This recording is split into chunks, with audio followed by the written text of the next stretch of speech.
नमस्कार, आप सभी का स्वागत है मॉड्यूल के अगले भाग में जिसका नाम है handling of teachers pages. NCERT द्वारा विकसित टेक्स्ट बुक मैरीगोल्ड 1 की विशेषता है टीचर्स पेज। हर यूनिट के अंत में दिया गया टीचर्स पेज लैंग्वेज टीचर्स के लिए एक स्टेप टू स्टेप गाइड है on how to conduct the class such that the desired learning outcomes can be achieved. आगे बढ़ने से पहले हम एक नजर डालेंगे टेक्स्ट बुक के स्ट्रक्चर पर। टेक्स्ट बुक के कंटेंट को 10 यूनिट्स में डिवाइड किया गया है। हर यूनिट में एक प्रोज लेसन, एक पोएट्री लेसन और एक टीचर्स पेज इंक्लूडेड है। प्रोज और पोएट्री लेसन्स में विभिन्न प्रकार की एक्टिविटीज इन हेडिंग्स के अंतर्गत दी गई हैं। Let's talk, let's read, let's share, let's act, से अलाउड। और उसी यूनिट के टीचर्स पेज से हमें इंस्ट्रक्शंस और गाइडेंस मिलते हैं कि हम इन एक्टिविटीज को कैसे कंडक्ट करवाएं। कभी-कभी कौन सी एक्टिविटीज कौन से स्किल्स को एनहांस करती हैं, इसकी जानकारी न होने के कारण टीचर्स के एफर्ट्स सही दिशा में नहीं लग पाते। As a result learning outcomes achieve नहीं होते। टीचर्स पेज एक ऐसा ही गाइड है जो टेक्स्ट बुक और करिकुलम के बीच में एक ब्रिज का रोल निभाते हैं। Textbook provide content and teachers page prescribes how to teach the content, या कंटेंट को कैसे पढ़ाया जाए, कौन से टीचिंग मेथड्स और टेक्निक्स प्रयोग में लाई जाए, किस प्रकार की एक्टिविटीज क्लास में कंडक्ट की जाए, बच्चों का क्लास पार्टिसिपेशन कैसे बढ़ाया जाए और साथ ही इवैल्यूएशन कैसे किया जाए। टीचर अपनी क्लासरूम टीचिंग से बच्चों के लिए pleasant, impactful and long term experiences create कर सके, इसके लिए टीचर्स पेज आपको पर्याप्त गाइडेंस और असिस्टेंस देता है। आइए देखें कि मैरीगोल्ड 1 का टीचर्स पेज किन बिंदुओं पर प्रकाश डालता है। हर यूनिट की एक्सपेक्टेड आउटकम्स और उनको अटेन करने के लिए सजेस्टेड मेथड्स, टेक्निक्स और एक्टिविटीज इस पेज पर दी गई हैं। Every child is unique and has his or her individual pace of learning. एक टीचर होने के नाते हमें इस कथन को इम्पोर्टेंस देते हुए बच्चों के साथ डील करना चाहिए। The Animal School, इस स्टोरी से हम सब भली भांति परिचित हैं। इस स्टोरी में अलग अलग एनिमल्स को एक ही करिकुलम में बांधने की कोशिश की जाती है। एज अ रिजल्ट ये एनिमल्स अपने नेचुरल टैलेंट्स को भी धीरे धीरे खोने लगते हैं। इससे हमें यह सीख मिलती है कि हमें बच्चों को कंटेंट तो पढ़ाना है, लेकिन उनके यूनिकनेस को अपनाते हुए प्यार और धीरज के साथ। टीचर को क्लास में एक फैसिलिटेटर का रोल निभाना चाहिए, बच्चों को एनकरेज करना चाहिए, उन्हें मोटिवेशन एंड पॉजिटिव रीइंफोर्समेंट देना चाहिए, उनके छोटे से छोटे एफर्ट्स को रिकॉग्नाइज करना चाहिए, जिससे बच्चे फर्दर लर्निंग के लिए ऊर्जा से भर जाएं। इंग्लिश बच्चों के लिए एक फॉरेन लैंग्वेज है, इसलिए मदर टंग और हिंदी का जुडिशियस यूज करते हुए कोई भी नया कंटेंट इंट्रोड्यूस करना चाहिए। उस कंटेंट का पर्याप्त रेपिटेशन भी जरूरी है। लैंग्वेज लर्निंग बोझिल ना होकर बच्चों के लिए एक फन एक्सपीरियंस होना चाहिए। टीचर्स पेज में खास फोकस दिया गया है development of listening, speaking, reading and writing skills पर, जिसके बारे में हम अगले भाग में चर्चा करेंगे। धन्यवाद।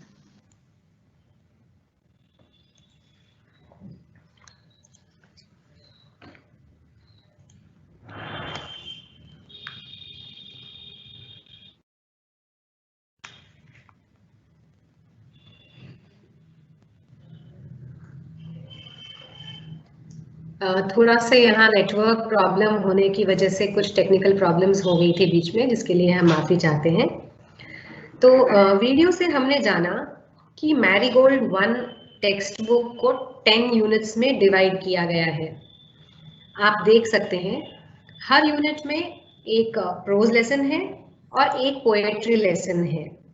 जैसे यूनिट 1 में the poem a happy child and the prose Three Little Pigs are included, and unit 2 has the poem After a Bath, and it has a prose called The Bubble, The Straw and the Shoe, and so on. The other 10 units have different prose and poetry lessons, and immediately at the end of every unit there is a teacher's page which looks something like this. Let us first see what is the need to insert the teacher's pages immediately at the end of every unit. The first reason is each lesson has some general and some specific objectives. Each lesson focuses on the development of different skills of language learning. Like the lessons in the beginning of the book lay more emphasis on the development of primary skills, that is listening and speaking, while the lessons or the units towards the end of the book gradually begin to lay emphasis on the development of secondary skills, that is reading and writing. Every lesson aims to build the vocabulary of the students with a different set of words. Each lesson attempts to appeal to the students with a different theme, a different set of moral values, or messages to raise awareness on various issues. Considering all these reasons, the teacher's page is inserted unit-wise so that it is handy and the teachers are able to refer to them as and when they are teaching the lessons. Also, they are able to plan their lessons in tune with the new words that we are trying to teach through the lesson, the skills to be developed, and also the suggested teaching methods and activities. These will enable the teachers to set their teaching strategies in order to successfully attain the desired learning outcomes. आइए अब हम एक झलक डालते हैं unit 2 के teachers pages पर, ताकि हम इस पर विस्तार से चर्चा कर सकें। टीचर्स अपने लेसन प्लानिंग के दौरान टीचर्स पेजेस कैसे यूज करेंगे, इस बारे में हम अब चर्चा करेंगे। Conversation is a very important and natural activity for the development of vocabulary and speech patterns.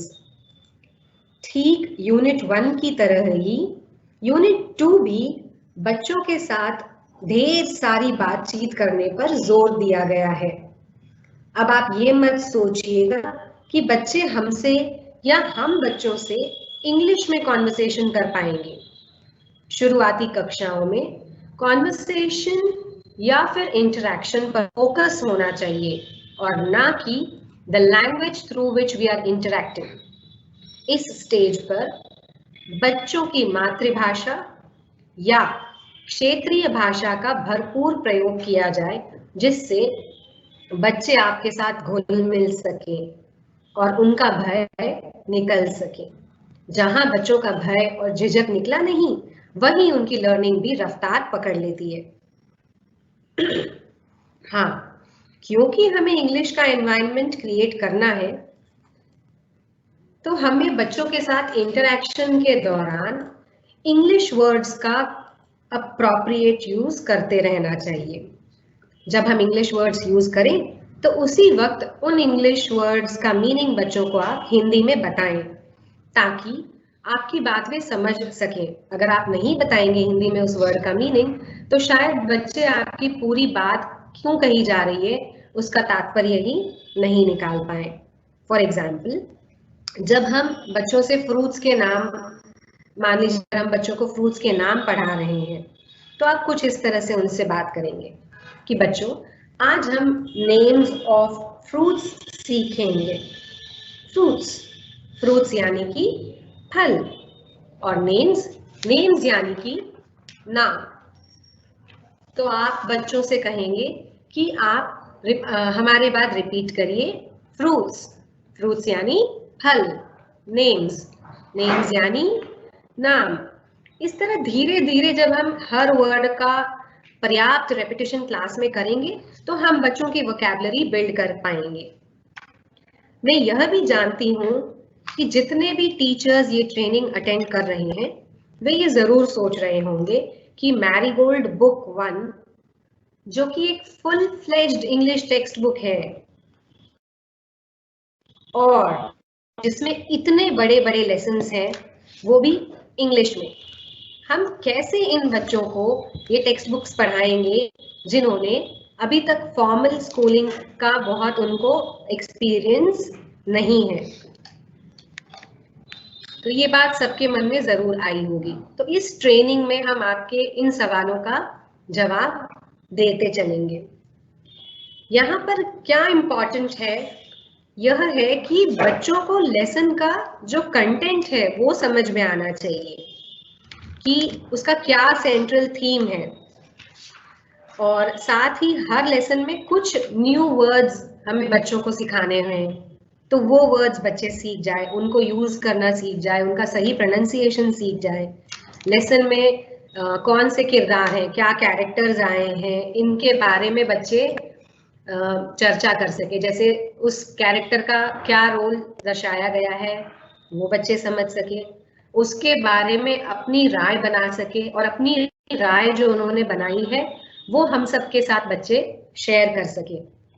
और हर लेसन में, हर पोएट्री में काफी सारी पिक्चर्स हैं टेक्स्ट बुक में, तो बच्चे जब पिक्चर्स देखें तो उनको मजा आना चाहिए। पिक्चर्स के बारे में वो अपनी कुछ राय बनाए और अपनी राय सबके सामने एक्सप्रेस कर सके, साथ ही दूसरों की राय सुनने के लिए तैयार हो। इस तरीके से टेक्स्ट बुक में जो लेसन है, हमें लेसन को इस तरीके से बच्चों को पूरे उनके एंड तक पहुंचाना है। हर चैप्टर में कई सारी एक्टिविटीज भी हैं, तो टेक्स्ट बुक पढ़ाने का मतलब ये नहीं है कि जो पाठ है बच्चा उसको पढ़ लेगा, लेकिन हमने जितने एक्टिविटीज हैं, जो भी पढ़ाया है, उसमें बच्चे पार्टिसिपेट करें एक्टिवली। अगर बच्चे इतना कर पा रहे हैं तो हम कहेंगे कि हमारे ऑब्जेक्टिव्स अटेन हो गए। और एज टीचर्स हमें हमेशा ये ध्यान रखना है कि बहुत बड़े टारगेट्स मत बनाइए। जैसे सरलता से, स्पष्टता से हम कोई पाठ पढ़ के बच्चों को सुना दें, क्या बच्चे इस तरीके से पढ़ पाएंगे? नहीं, क्योंकि उनके पास इंग्लिश का बैकग्राउंड नहीं है। बट अगर वो थीम समझ रहे हैं, वर्ड्स यूज कर रहे हैं, कैरेक्टर्स के बारे में समझ रहे हैं, पिक्चर्स पे चर्चा कर रहे हैं, एक्टिविटीज पे पार्टिसिपेट कर रहे हैं, तो हम कहेंगे कि हाँ, हमारे पढ़ाने का पूरा उद्देश्य सिद्ध हुआ। तो इसलिए टारगेट छोटे छोटे रखिए और अचीवेबल रखिए, जिससे आपको भी खुशी हो कि जो हमने पढ़ाया बच्चों ने सीखा, और बच्चों को भी लगे कि हाँ, हमने कुछ आज नया सीखा। तो ग्रेजुअली आप टारगेट्स को इजी टू डिफिकल्ट की ओर सेट करते जाएं। देखते हैं टीचर्स पेज को। In Unit 2, involve all the children in these joyful interactive sessions. Encourage them with phrases such as, please try, or, oh, you're so good. Appreciate every child's efforts and ensure a feeling of success for all the children. Consider the abilities of each child. यह सब बातें एक भयमुक्त वातावरण बनाने पर जोर देती हैं।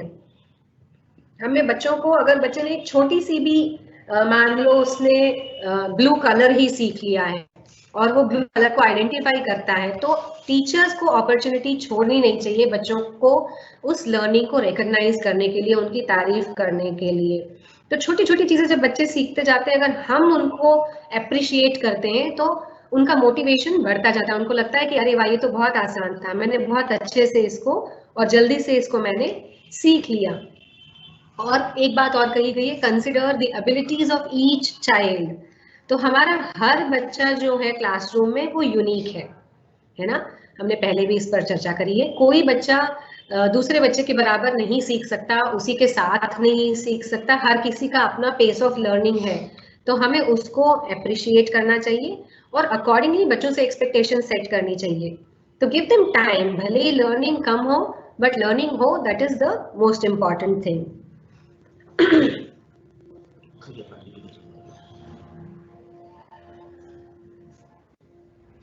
तो अभी हमारे चैट बॉक्स में एक सवाल है, तो मैं आगे बढ़ने से पहले इस पे चर्चा जरूर करना चाहूंगी। पूजा पांडे जी ने एक सवाल किया है, बच्चों से कॉन्वर्सेशन उनकी मातृभाषा में करनी है या इंग्लिश में। तो अगर ये इंटरैक्टिव सेशन होता तो मैं चाहती कि ये सवाल का जवाब आप ही लोगों के बीच में से आए। क्यों कहते हैं कि बच्चों से अगर हम इंग्लिश में इंटरैक्ट करेंगे तो ये ऐसा होगा कि जिसको इंग्लिश नहीं आती उसको कहा जाए कि चलो इंग्लिश की पिक्चर देखने चलते हैं और उसको बैठा दिया जाए 3 घंटे के लिए, तो वो कैसा अपना टाइम बिताएगा वहां पर, ये आप समझ सकते हैं। तो प्लीज अपने आप को बाधित ना करें कि हमें इंग्लिश में बच्चों से बात करनी है। इंटरैक्शन जो होगा हमारा वो ऐसी ही लैंग्वेज में होगा जिससे बच्चे हमारी बात को अच्छे से समझ पा रहे हैं। क्योंकि पाठ का उद्देश्य कब सिद्ध होगा, हम ऑब्जेक्टिव्स तभी अटेन करेंगे जब जो एक टीचर बोल रही है वो बच्चा उसको कॉम्प्रीहेंड कर पा रहा है, उसको समझ पा रहा है, उसको आत्मसात कर पा रहा है। अगर यही नहीं हुआ तो फिर लेसन पढ़ाने का कोई मतलब नहीं बनता है ना। तो मान लीजिए अगर हम एक बुक से एक चैप्टर ही उठाते हैं, ठीक है, जैसे मैं अभी आपको दिखा रही हूँ, तो हम रीडिंग जरूर करेंगे बच्चों के लिए टेक्स्ट बुक में जो दिया गया है इंग्लिश में, बट उसको एक एक वर्ड को, एक एक लाइन को हम बच्चों से उसका मतलब हिंदी में बताते जाएंगे, तभी तो बच्चे को समझ में आएगा कि क्या पढ़ाया जा रहा है, क्यों पढ़ाया जा रहा है। तो डेमोन्स्ट्रेशन ऑफ लेसन प्रोज होगा आगे, जिसमें हम इस पर विस्तार से चर्चा करेंगे। चलिए आगे बढ़ते हैं। मान लीजिए अगर हम यूनिट 8 का एक चैप्टर हम पढ़ा रहे हैं क्लास में, the tiger and the mosquito, और डिस्कशन के दौरान अगर बच्चा मस्कीटो को मच्छर कह रहा है तो उसको अपनी बात कहने दे, उसको तुरंत टोके ना। उसे बीच में टोकने से क्या होगा, उसका फ्लो टूट जाएगा। बच्चा डिस्कशन में पार्टिसिपेट कर रहा है, यही हमारे लिए बहुत इंपॉर्टेंट है। और एक टीचर ने अपना क्लास का ऑब्जेक्टिव अटेन कर लिया अगर हमने बच्चे से क्लास में बुलवा लिया। और जब डिस्कशन खत्म हो जाए और जब आप क्लास वाइंड अप करते हैं, उसी वक्त आप एक बार फिर से क्लास में कह सकते हैं कि मच्छर को हम इंग्लिश में मस्कीटो कहते हैं, और क्लास से रिपीट करवा लें। तो इससे क्या होगा, बच्चे की लर्निंग भी हो जाएगी और उन्हें रोक कर हम बीच में डिमोटिवेट भी नहीं करेंगे। Develop listening skills, practice the poem and say it aloud to the children. Read the story with emphasis on new words and enable them to bring experiences into reading for understanding and enriching their imagination. तो जब हम unit पढ़ा रहे हैं बच्चों को, तो we shall develop the listening skills of the students by reading the poem and story in a manner such that just by listening to the teacher, the tone of the voice, by seeing the actions of the teacher, by seeing the expressions on the face of the teacher, the children are able to understand the poem and the story. And when we perform actions of the words which are being spoken, the children are able to create experiences for themselves. Let us see this with an example. Listen to this poem of Unit 2 that I am going to recite before you. After a bath, after my bath, I try to wipe myself till I am dry. Hands to wipe and fingers and toes and 2 wet legs and a shiny nose. Just think how much less time I'd take if I were a dog and could shake, shake, shake. This poem is written by Eileen Fisher. Or say when you are reading a prose, listen to this sentence. I have just picked this out from the story The Bubble, the Straw and the Shoe.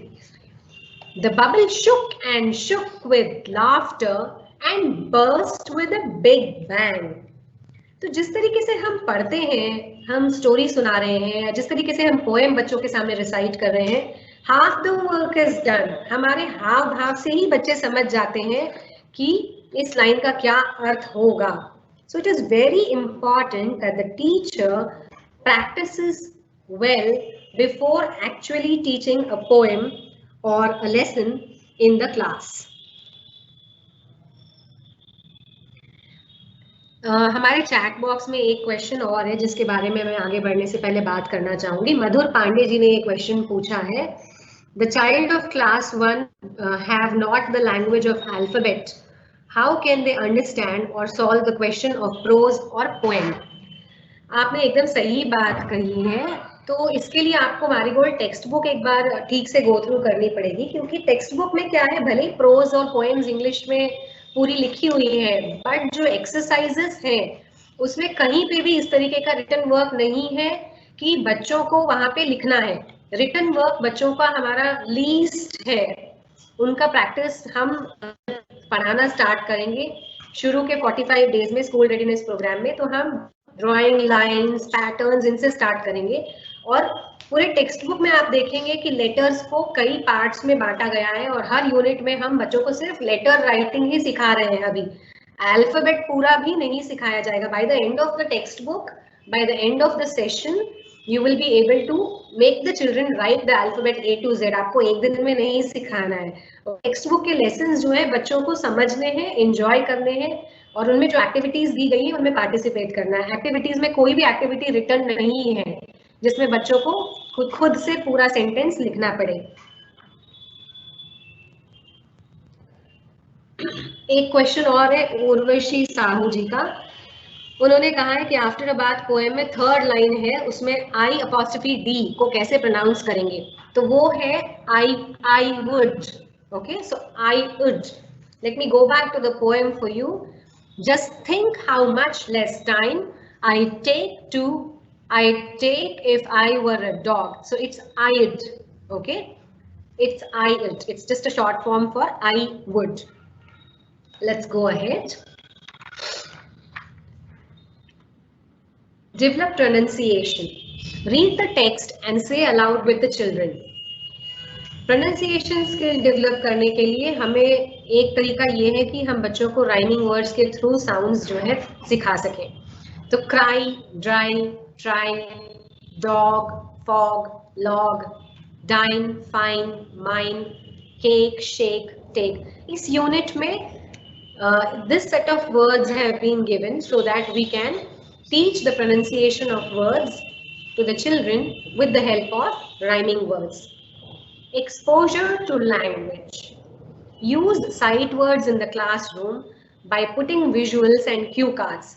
So her lesson में कुछ sight words आते हैं जिन पर हमें ज़्यादा focus करना है. तो हम बच्चों को ये sight words बार बार दिखाने के लिए क्लास में फ्लैश कार्ड्स या चार्ट्स उस पर लिख करके इनको हम क्लास में रख सकते हैं जब आप वो यूनिट या वो चैप्टर पढ़ा रहे हैं, जिससे बच्चे इसको बार बार देखें और हम भी उनको बार बार इनका यूजेज सिखाएं. फॉर एग्जांपल इस चैप्टर में वर्ड्स है ड्रॉ, स्ट्रॉ, हैन, पेन.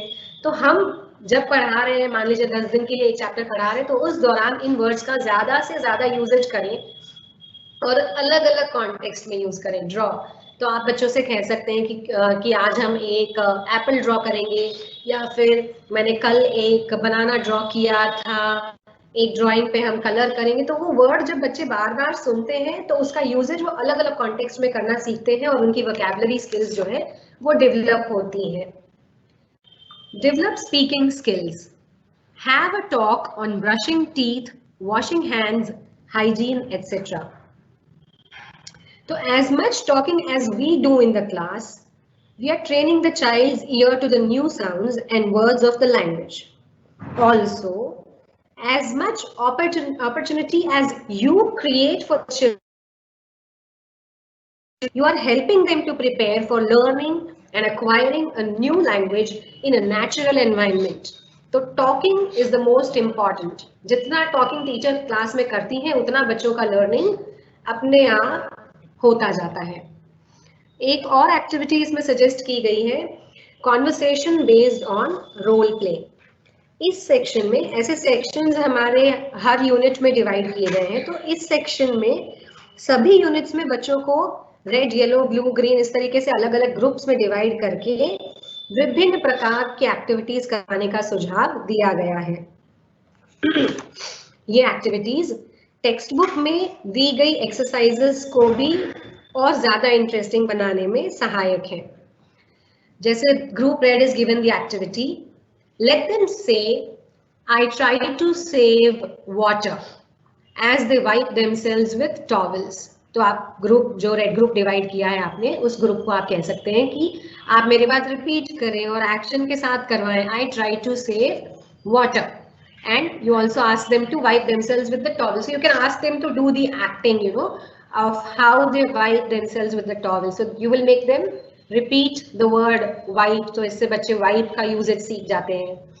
तो ये सारी एक्टिविटीज जब आप देखेंगे कि ये टेक्स्ट बुक में एक्सरसाइजेस में जो दिया गया है उसी से रिलेटेड है.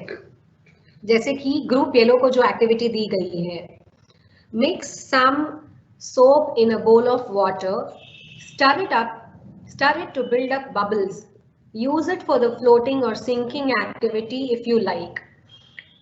तो इसी चैप्टर में एक एक्सरसाइज है, थिंक टाइम हेडिंग में दी गई है, जिसका नाम है, जिसकी हेडिंग है look at these objects, put them into a tub of water, say which one will float and which one will sink. तो इस तरीके से जो सजेशन यहाँ पे स्क्रीन में आप देख रहे हैं ग्रुप येलो को दिया गया है, उसी से मिलती जुलती एक्टिविटी भी दी गई है. तो अगर टीचर पहले टीचर्स पेजेस नहीं पढ़ेंगे और सीधे चैप्टर पढ़ाना स्टार्ट कर देंगे तो वो इस एक्टिविटी को मिस कर देंगे और उसको रिलेट नहीं कर पाएंगे बहुत अच्छे से. तो इसलिए जरूरी है कि पढ़ाने से पहले टीचर्स पेज का अच्छे से आप अध्ययन कर लें. तो एक आप देख रहे हैं तो छोटी सी एक्टिविटी, टब में आपने सोप का सॉल्यूशन बनाया और उसमें आप अलग अलग आइटम्स जैसे यहाँ दी गई हैं, इनको बच्चों से एक एक करके उसमें डलवाएंगे और बच्चों से पूछेंगे क्या ये फ्लोट कर रहा है या फिर ये सिंक कर रहा है. तो क्या होता है, through this small activity the children are learning the names of so many objects like ribbon, feather, marble, leaf, stone, stick, paper, straw, shoes, spoon. वो कर भी रहा है, समझ भी रहा है कि ये फ्लोट होगा या सिंक होगा, और साथ में वो इन वर्ड्स को भी आइडेंटिफाई करना सीख रहा है. और साथ ही आप देखिए जब हम सिंक और फ्लोट बुलवा रहे हैं, समझा रहे हैं, तो बच्चे वाटर, सिंक, टब, बबल्स, कितने सारे वर्ड्स उनके सीख रहे हैं. तो वर्ड्स यूज करें, साथ ही साथ उन वर्ड्स का इंग्लिश नेम भी आप बच्चों को जो है बताते जाएं, जिससे बच्चे उसको आइडेंटिफाई कर सकें.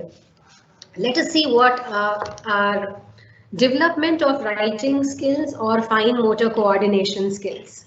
Write on the blackboard A, E, I, O, U and 1 to 10. Let the child write numbers and trace a few letters. These are the child's attempts at writing. तो मुझे लगता है जिन्होंने अभी पहले सवाल किया था कि बच्चे कैसे लिख पाएंगे इंग्लिश में पूरा, तो उसका जवाब यही है. आप देख रहे हैं यूनिट 2 पेज में आपसे डिस्कस कर रही हूँ, चौथा चैप्टर, और अभी भी हम सिर्फ उनको A, E, I, O, U और 1 to 10 तक ही लिखवाने की कोशिश कर रहे हैं. और उसमें भी जो बच्चे नहीं लिख पाते हैं उनको हम ट्रेसिंग के लिए बहुत सारी वर्कशीट्स बना के दे सकते हैं. तो प्रेशराइज मत करिए बच्चों को, उनको स्पेस दीजिए. Also provide each child with a comfortable writing position, adequate space and appreciative atmosphere. अगर वो एक लाइन भी खींच पा रहा है अपने मन से तो आप प्लीज उसको अप्रिशिएट करें. तो राइटिंग के लिए you don't have to hurry up. Give the children time. Each child's grip on the pencil and appropriate coloring within lines must be looked into. Use activity sheets to further encourage the patterns as on pages 19, 20, 23, 24, 25 and 26. तो जब आप text book देखेंगे तो इन्हीं pages पर कुछ activities suggest की गई हैं, जिससे आप ये दिए गए लेटर्स को कैसे उनको लिखने की प्रैक्टिस करवानी है उसके बारे में आइडियाज ले सकते हैं. and enact a situation when your writing hand is hurt and how you will then write. Show the children how to open and close buttons, zips, and tie shoelaces. Raising awareness. Talk to the children about switching off lights, fans, etc. when not required. तो इस पर विस्तार से चर्चा जो है हमने आगे एक आपको वीडियो दिखाने जा रहे हैं जिसमें हमने करी है, तो आप उसको वीडियो को देखिए तो आपको समझ में आएगा कि कैसे हम बच्चों में राइटिंग स्किल्स और अवेयरनेस क्रिएट कर सकते हैं। वीडियो से हमें काफी कुछ समझ में आएगा। आइए देखते हैं।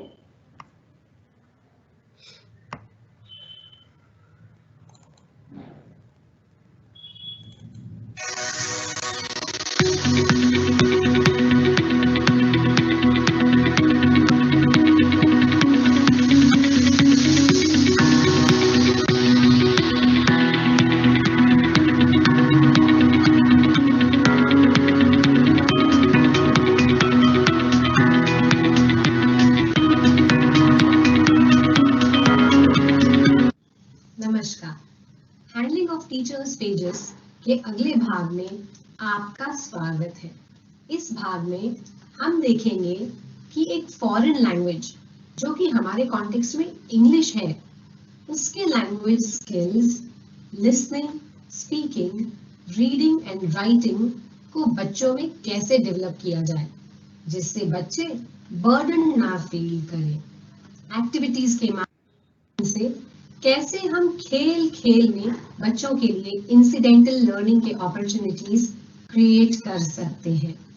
टेक्स्ट बुक के हर यूनिट के कंटेंट का selection and gradation, near to far, easy to difficult, known to unknown, इन कॉन्सेप्ट्स को आधार है। साथ ही हर यूनिट का टीचर्स पेज एक विशेष पैटर्न के अकॉर्डिंग डेवलप किया गया है। टेक्स्ट बुक का टीचर्स पेज कुछ इस प्रकार दिखता है। आप देख सकते हैं कि इस पेज के कंटेंट को इन हेडिंग्स के अंतर्गत डिवाइड किया गया है। Develop listening skills, develop pronunciation, exposure to language, develop speaking skills, develop writing skills और fine motor coordination skills, raising awareness. आइए हम एक नजर डालें development of listening, speaking and reading skills के ग्राफिकल रिप्रेजेंटेशन पर। इन ग्राफ्स में आप देख सकते हैं कि किस प्रकार हमें listening, speaking and reading skills को unit by unit difficulty level को बहुत ही धीरे धीरे बढ़ाते हुए डेवलप करना है। दूसरे शब्दों में कहूं तो हमें बेबी स्टेप्स लेते हुए बच्चों में स्किल डेवलपमेंट करना है जिससे वे किसी भी प्रकार का प्रेशर ना महसूस करें। बच्चों की मातृभाषा का आवश्यकता अनुसार प्रयोग करें जिससे बच्चे सहज व सरल महसूस कर सके। ये ग्राफ्स हमें बताते हैं कि writing and fine motor skills को कैसे डेवलप करना है। हम जानते हैं one skill leads to another skill। अतः राइटिंग स्किल डेवलपमेंट के लिए भी हम पहले प्री राइटिंग एक्टिविटीज करवाएंगे जिससे फाइन मोटर स्किल्स अच्छे से डेवलप हो सके। बच्चों को सही व सुरक्षित ढंग से पेंसिल पकड़ना सिखाएं, बटन्स, जिप व शूलेस खोलना और बंद करना सिखाएं। क्ले डो से अलग अलग एक्टिविटीज करवाएं। अलग अलग प्रकारों की दालों को मिलाकर उन्हें छांटने के लिए कहें। बड़े पिक्चर्स में रंग भरवाएं। इस प्रकार की एक्टिविटीज से बच्चों के फाइन मोटर स्किल्स डेवलप होते हैं जो ग्रेजुअली राइटिंग स्किल्स को विकसित करती हैं। अब हम बात करेंगे टीचर्स पेज के एक और फीचर के बारे में जो है रेजिंग अवेयरनेस। बच्चों को अपने पास पड़ोस, पर्यावरण, परिवार इत्यादि के प्रति जागरूक बनाना भी एक टीचर की ही जिम्मेदारी है। आप बच्चों को बताएं कि हमें नल बंद रखने चाहिए, पानी वेस्ट नहीं करना चाहिए, अननेसेसरी लाइट्स एंड फैंस नहीं चलाने चाहिए। पेड़ पौधों व पशु पक्षियों के प्रति संवेदनशील होना चाहिए। इसी प्रकार अनेकानेक बातें हैं जिन पर हमें बच्चों से चर्चा करनी चाहिए। अक्सर हम सोचते हैं ये छोटी छोटी बातें हैं, इन्हें तो सब जानते हैं, पर ऐसा नहीं है। वे जिन्हें हम पढ़ा रहे हैं वे बच्चे हैं, नादान हैं। इसलिए हमें हर छोटी से छोटी बात बच्चों को गंभीरता के साथ सिखानी चाहिए। उन्हें ज्यादा से ज्यादा इंटरैक्शन में एंगेज करें, कुछ अपनी कहें और कुछ उनकी सुने। इससे वे छोटी छोटी चीजों में अपना दायित्व पहचान कर उनको निभाने होंगे। नन्ही आंखें बड़े सपने देखने के लिए तैयार होंगी। धन्यवाद।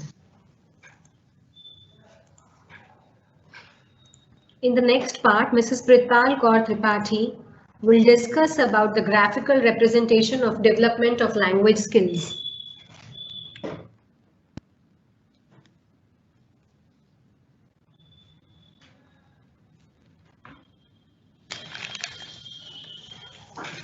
हेलो फ्रेंड्स, जैसा कि आपने अभी मैरीगोल्ड बुक 1 की हर यूनिट के अंत में दिए गए टीचर्स पेजेस को क्लासरूम टीचिंग के दौरान कैसे हैंडल करना है, इस विषय पर रजनी माहेश्वरी मैम द्वारा चर्चा सुनी। थैंक यू रजनी मैम, आपने बहुत ही सरलता एवं सहजता से टीचर्स पेजेस को हैंडल करने के विषय में जानकारी दी।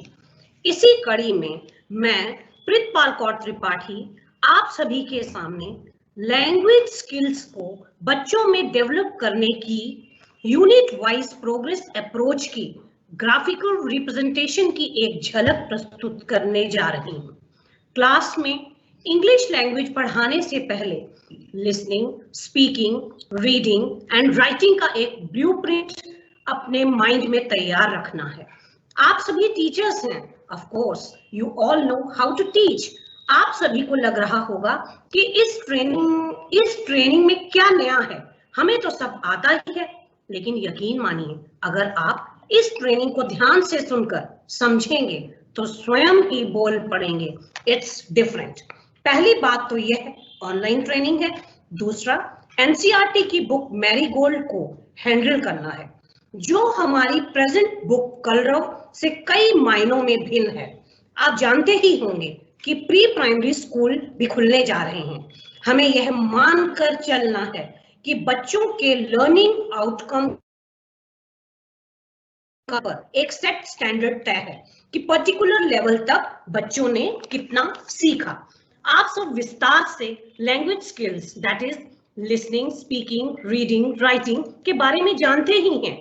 मैं इस पर बहुत समय न लेते हुए आपके सामने चारों स्किल्स को यूनिट वाइज ग्रेजुअली कैसे डेवलप करना है, इस पर ग्राफ्स के माध्यम से चर्चा करने जा रही हूँ। Let's begin with developing listening skills.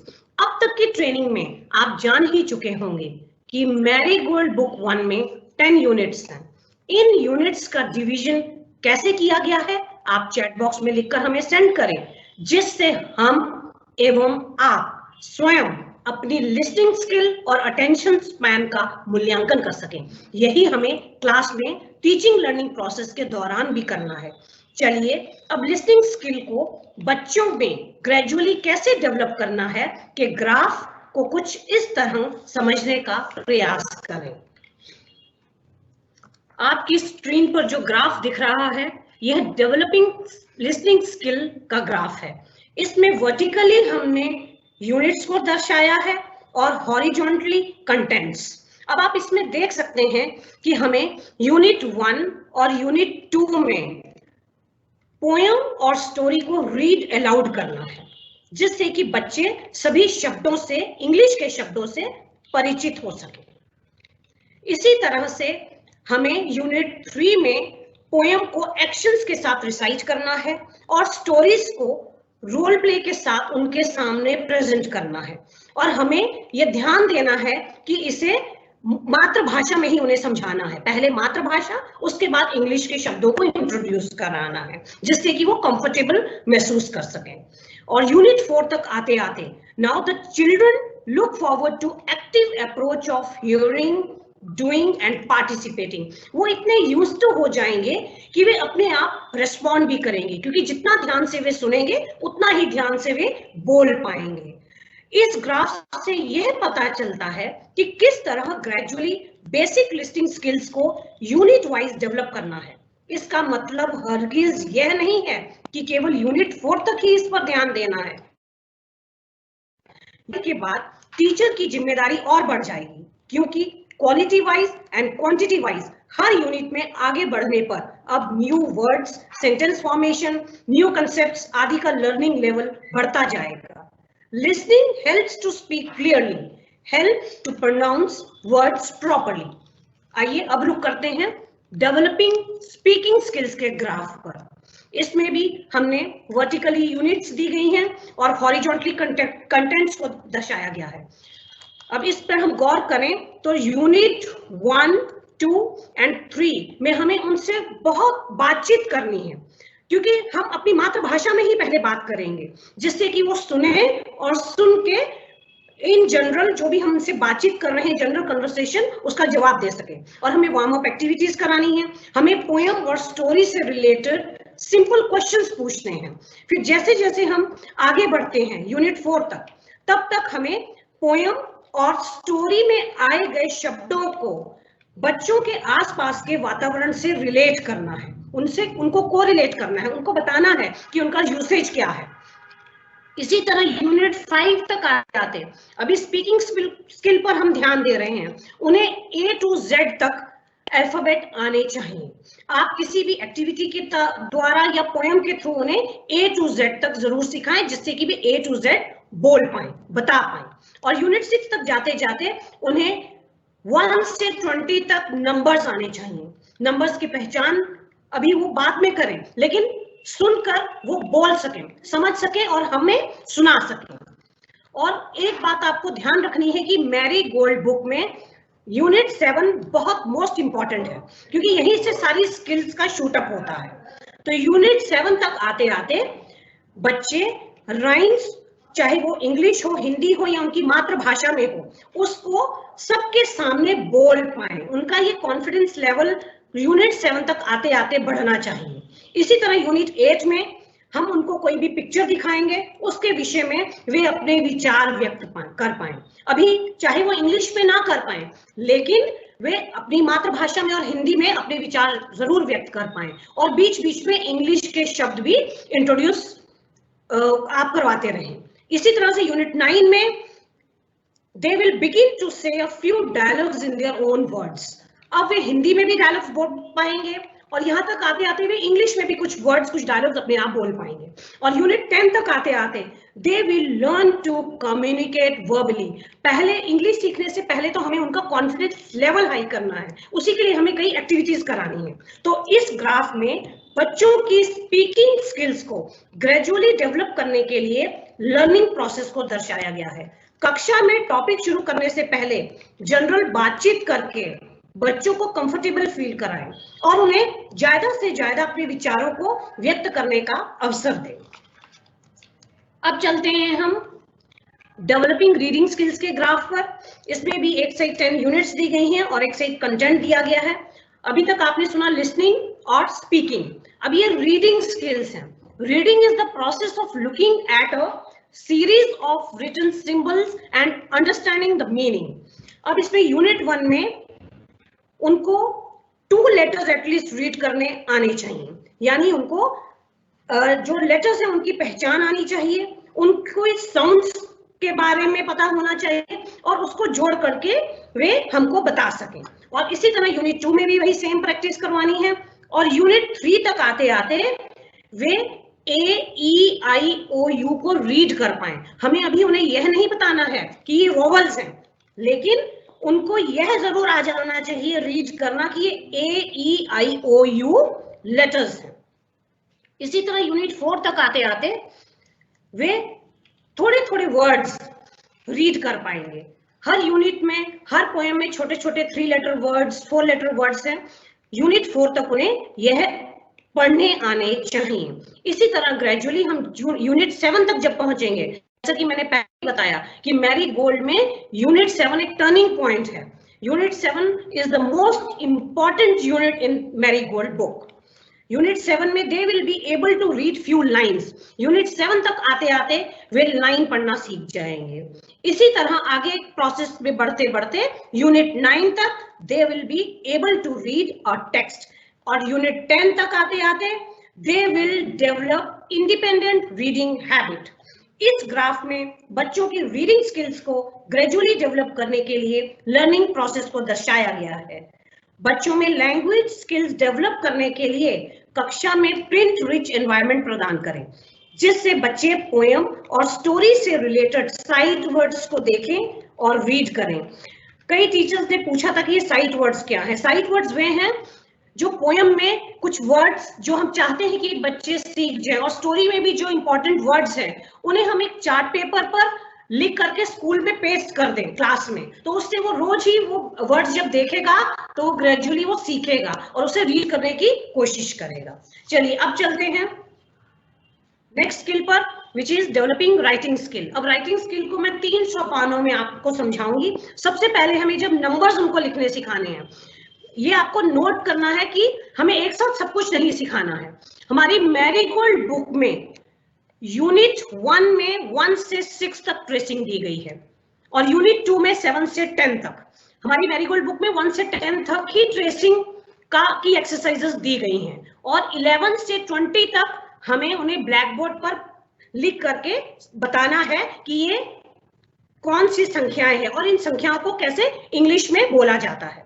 इसी तरह हम जब आएंगे राइटिंग स्मॉल लेटर्स, और पहले तो मैं यहाँ यह बता दूं कि हमें स्मॉल लेटर्स से ही बच्चों को लिखना सिखाना है, क्योंकि जितना भी हमारे पास प्रिंट मटेरियल होता है वह स्मॉल लेटर्स में ही होता है और टेक्स्ट हमेशा स्मॉल लेटर्स में ही आपने भी देखा होगा बुक में होता है, और इसमें कर्व्स भी बहुत होते हैं स्मॉल लेटर्स लिखने में, इसलिए बच्चे जल्दी से सीखते हैं.